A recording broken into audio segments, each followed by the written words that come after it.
एक हिरनी ने दिया ऋषि को जन्म। क्या कभी कोई हिरनी किसी इंसान के बच्चे को जन्म दे सकती है? सोचने वाली बात है ना। बता दें कि यह एकदम सच है। पौराणिक कथाओं की माने तो एक बार महात्मा विभांडक अपनी तपस्या कर रहे थे। इसी घोर तपस्या में महात्मा को लीन देखकर इंद्रलोक में बैठे इंद्र को अपना सिंहासन हिलता नजर आने लगा। उनको डर था कि कहीं ऋषि विभांडक अपने तप के बल से उनका स्वर्ग का राज छीन न ले। इसी डर के चलते उन्होंने ऋषि का तप भंग करने के लिए पृथ्वी पर एक अप्सरा उर्वशी को भेजा था।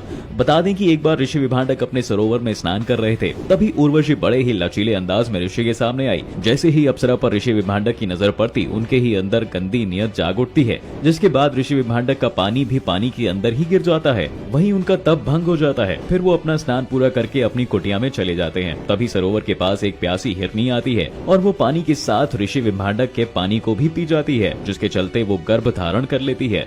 दोस्तों, कहा जाता है कि वो हिरनी एक देव कन्या थी, जिसे किसी कारण के चलते परमपिता ब्रह्मा ने उसे श्राप दे दिया था। जिसके बाद उस देव कन्या ने ब्रह्मा जी से बहुत विनती की। तब ब्रह्मा जी को उस पर दया आ गई और उन्होंने कहा कि हिरनी जाति में रहकर जब तू एक मुनि पुत्र को जन्म देगी, तब तू इस श्राप से मुक्त हो जाएगी। जैसा ब्रह्मा जी ने कहा था, ठीक वैसा ही हुआ। जैसे ही उस हिरनी ने ऋषि विभांडक के पुत्र को जन्म दिया, वो वापस देव कन्या के रूप में आ गई थी। दोस्तों, उस बालक का जन्म हिरनी के गर्भ से हुआ था, इसलिए उसके सिर पर एक सींग था। इसी सींग के कारण उसका नाम श्रृंगी पड़ा। कथाओं की माने तो श्रृंगी को जन्म देते ही उसे वहीं छोड़कर वो देव कन्या अपने लोक में लौट गई थी। लेकिन भगवान ने उस बालक की किस्मत में कुछ और ही लिखा था। सौभाग्य से उसी वक्त ऋषि विभांडक बालक के पास आ गए और उन्होंने देखा कि किस तरह नवजात को ऐसे छोड़कर उसकी माँ भाग गई है, जिसके बाद से ही उनके मन में स्त्रियों को लेकर घृणा पैदा हो गई थी। जिसके बाद उन्होंने ही श्रृंगी का पालन पोषण किया और उसे एक महान तपस्वी बनाया था। दोस्तों, आपको बता दें, श्रृंगी ऋषि श्री राम की बहन के पति थे और तो और श्री राम उनके बाकी भाइयों के जन्म के पीछे श्रृंगी ऋषि का बहुत बड़ा हाथ है।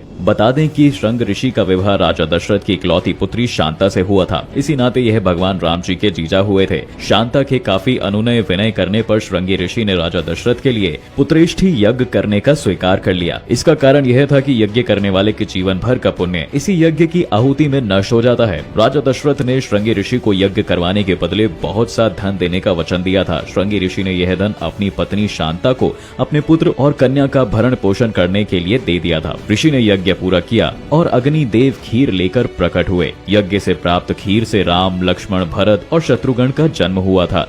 यज्ञ पूरा होने के बाद फिर से पुण्य अर्जित करने के लिए श्रृंगी ऋषि वन में चले गए।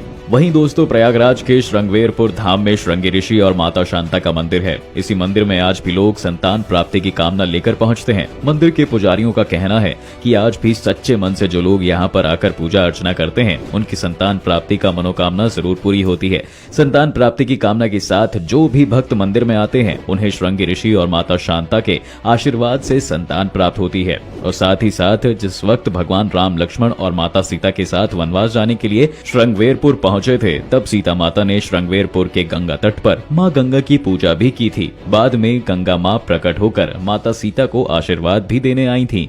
जब तक गंगा और यमुना की लहरें बहती रहेंगी, तब तक उनका अखंड सौभाग्य बना रहेगा। तो दोस्तों, आपने देखा कि किस तरह एक हिरन ने बालक को जन्म दिया और आगे चल के उस बालक को श्री राम का जीजा बनने का सौभाग्य मिला।